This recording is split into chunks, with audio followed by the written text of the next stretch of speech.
Welcome to the deep dive. Today we're getting into something pretty big, social media and how it affects our mental well-being. That's right.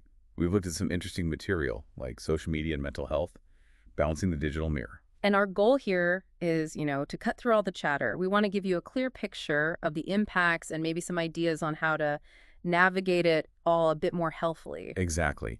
Because the sources really frame social media as this powerful tool. And like any tool, it can be used for good or it can cause harm. Understanding that duality is key. Okay, let's talk about that duality, that double-edged sword idea. We all know it connects us, right? Spreads information incredibly fast. Absolutely. Build communities, helps us learn things. Yeah. Huge benefits there. But the research is also pretty clear about the potential downsides for mental health. Hmm. Serious ones. Right. So what are some of those downsides? What are the key findings popping out from the research? Well, one consistent thing is the link between, let's say, heavy social media use and higher rates of anxiety, even depressive symptoms. And the World Health Organization, their data suggests over 11% of teenagers show problematic usage patterns. That's quite significant. 11%. Wow. And I think Pew Research had something similar, like 1 in 5 teens actually feel it's bad for their mental health. Yeah, they perceive it as detrimental themselves. It really shines a light on some core problems we should probably talk about. Okay, like what? Well, first off, there's social comparison. It's huge. You're constantly seeing these, highly curated, often idealized versions of other people's lives. Yeah, everyone's highlight reel. Exactly. And it's easy to feel like your own life doesn't measure up, leads to feelings of inadequacy, sometimes envy. I can definitely see that. What else? Then there's cyberbullying.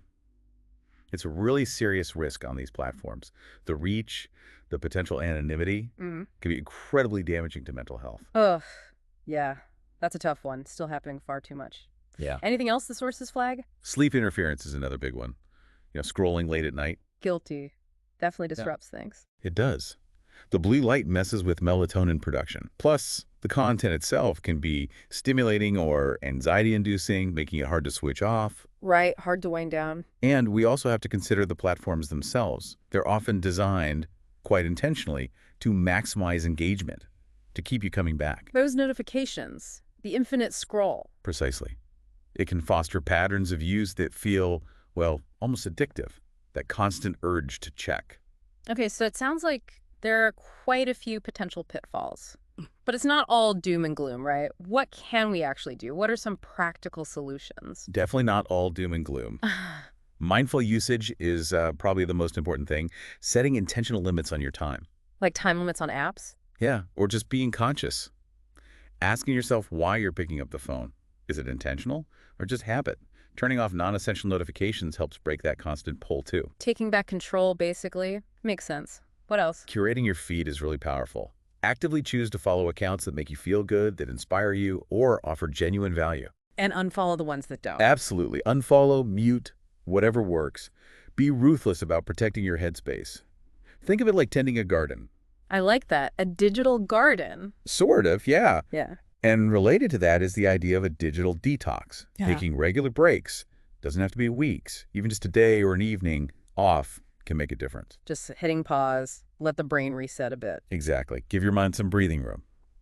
And finally, and this is crucial, if social media is really impacting your mental health negatively, don't hesitate to seek professional help. Right. Talking to a therapist or counselor? Yeah. They can offer strategies and support tailored to you. It's a sign of strength, not weakness. So wrapping this up, the big picture seems to be about balance and intention. Social media isn't inherently evil, but we need to be aware and deliberate in how we use it. That's it. Perfectly. Be conscious consumers of our digital world, not just passive recipients. Awareness and intentionality are everything. Makes you think, doesn't it? Maybe, just maybe, consider one small change you could try this week with your own social media habits.